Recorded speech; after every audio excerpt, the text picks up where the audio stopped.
नमस्कार, मैं हूं आपके साथ साजिद हुसैन और आप देख रहे हैं भारत की बात।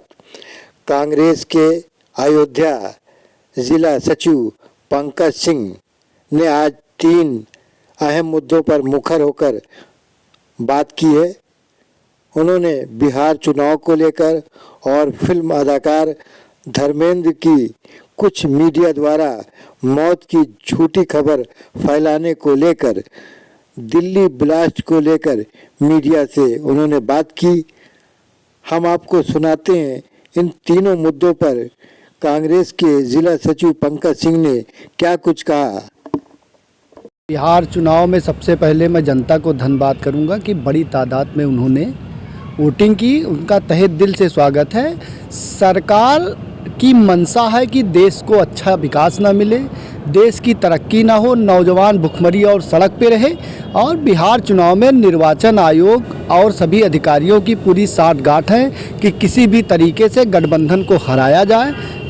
ये उनकी पूरी साजिश है। पर्चियां मिलना इस शंका को पूरी तरह से मजबूत करता है कि गृह मंत्री, सरकार सब ने मिलकर के अधिकारियों पर दबाव बना करके सत्ता को वोट चोरी के माध्यम से, डकैती के माध्यम से पूरा लूटने का प्रयास किया है।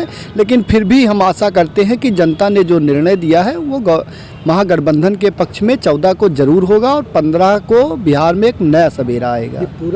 ये पूरा प्रकरण सरकार पूरी तानाशाही पे है। लोकतंत्र को ख़त्म करने का एक वो है, जिस तरह से ब्रिटिश हुकूमत अपने विरोधियों को दबाने का काम करती थी, ठीक उसी पग पर यह भारतीय जनता पार्टी की सरकार चल रही है। अगर बिहार में गठबंधन की सरकार बनती है, इंडिया गठबंधन की, तो पूरे प्रदेश में ही नहीं पूरे हिंदुस्तान की राजनीति में यह बड़ा भूचाल होगा।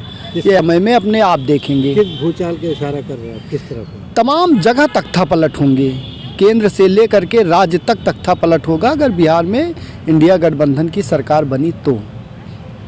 देखिए, कुछ गोदी मीडिया इस तरह से काम कर रहे हैं सरकार के पक्ष में कि माननीय धर्मेंद्र जी हमारे देश के बड़े एक्टर रहे हैं और युवाओं के खासकर एक आइडियल भी रहे हैं। और भारतीय जनता पार्टी की उनकी धर्मपत्नी माननीय हेमा मालिनी जी सांसद हैं और उनके घर में ही घटनाएं हो रही हैं और भारतीय जनता पार्टी के लोगों को पता नहीं, देश के प्रदेश के मुख्यमंत्री, गृह मंत्री, रक्षा मंत्री अगर ट्वीट कर श्रद्धांजलि दे रहे हैं तो कहीं ना कहीं कुछ खामियां है कि मीडिया को भी अपने स्तंभ की जानकारी रखनी चाहिए। सच है वो दिखाना चाहिए। अगर आप इसी तरह कर रहे हैं तो देश किस तरफ जाएगा, क्योंकि मीडिया भी एक देश का स्तंभ है। रक्षा मंत्री देश के, उन्होंने उनके श्रद्धांजलि अर्पित कर दी। जी, यह एक बहुत दुखद पूर्ण घटना है। रक्षा मंत्री हैं, देश के सर्वोच्च पद पर हैं, एक जिम्मेदार देश के नागरिक हैं, तो उन्हें पूरी जानकारी लेने के बाद, उनकी सांसद है, उनसे वार्ता करने के बाद ही ऐसी कोई जानकारी, श्रद्धांजलि देनी चाहिए थी। क्योंकि वो उनके घर का भी मामला है, क्योंकि वो पार्टी से भी जुड़े हुए हैं। उनकी पत्नी भी सांसद हैं, उनका एक बेटा सन्नी देओल भी सांसद है। तो कहीं ना कहीं इसकी जानकारी माननीय राजनाथ सिंह को, माननीय मुख्यमंत्री योगी आदित्यनाथ जी को और भी जिन लोगों ने दी, इसकी पूरी जानकारी लेनी चाहिए थी। तो क्या कहेंगे इस पर? मैं यही कहूँगा कि जो भी अफवाहें हैं, जैसे जो भी बड़े न्यूज़ चैनल हैं, जो गोदी मीडिया है, कुछ चैनल ऐसे हैं जो इस तरह के प्रोपेगेंडा फैलाते हैं, उन पर प्रतिबंध भी लगाना चाहिए। अगर ऐसे चैनल चलते हैं, या तो उनको आके माफ़ी मांगनी चाहिए आगे। लाल किला मेट्रो पे बम ब्लास्ट हुआ है और कई हिंदुस्तानियों की, निर्दोष लोगों की जान गई है। देखिए, सबसे पहले जिस भी ने इस गतिविधि को अंजाम दिया है वो कायरातना पूर्वक कार्य है। और बम ब्लास्ट से जिन निर्दोषों की जान गई है, उन परिवार के प्रति मैं अपनी गहरी संवेदना व्यक्त करता हूं और सरकार से गुजारिश करता हूं कि उस परिवार को आर्थिक मुआवजा मजबूती की तरह से दिया जाए। देखिए, तो भारतीय जनता पार्टी का एक रूपरेखा है और आपने देखा होगा अक्सर जब जब कहीं चुनाव होते हैं तब तब देश में बम ब्लास्ट होता है।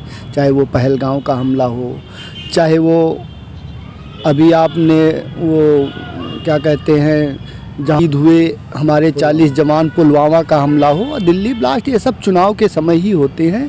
और सरकार, माननीय मोदी जी जब चुनाव में सत्ता में नहीं थे 14 के पहले, तो मनमोहन सरकार से कहते थे कि बम कहाँ से आए, आतंकवादियों के पास हथियार कहाँ से आए, जब सीमाएं आपके हाथों में हैं, इंटेलिजेंट आपका। तो माननीय प्रधानमंत्री जी से मैं आपके माध्यम से पूछना चाहता हूँ, अब तो कांग्रेस की सरकार नहीं, उस समय मनमोहन सिंह कमज़ोर थे, अब तो आप मजबूत 56 इंच के सीने वाले हैं, तो आपके इंटेलिजेंट ब्यूरो क्या कर रहे थे, आपकी सरकार क्या कर रही थी, आप कहाँ सोए थे? और दूसरी चीज़, इस बड़ी घटना के दुखद के साथ आप भूटान जा रहे हैं जन्मदिन मनाने, जहाँ पूरे देश की आबादी इस घटना से शंकित है, भयभीत है, और हमारे देश का नायक जो चौकीदार कहता है वो मौज लेने के लिए भूटान जा रहा है। तो इससे आप जान लीजिए कि देश कितने मजबूत हाथों में है। अब विपक्ष भी उनको निशाना साध रहा है उनके ऊपर कि जो लोग घायल हुए हैं उनके परिवार में जाना चाहिए।